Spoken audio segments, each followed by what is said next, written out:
દાહોદના મનરેગા કૌભાંડમાં મંત્રીપુત્રોના જામીન મંજૂર થયા।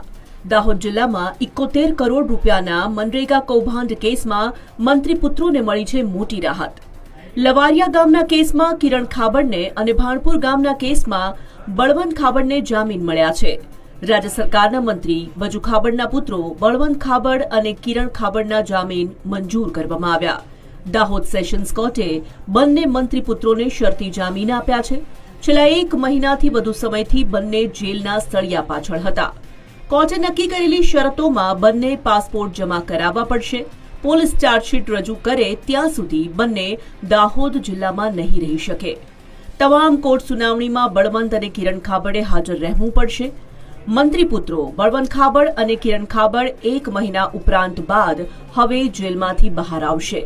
મનરેગા કૌભાંડની તપાસ હજુ ચાલુ છે। ગાંધીનગરની ટીમ ગામે ગામ તપાસ કરી રહી છે।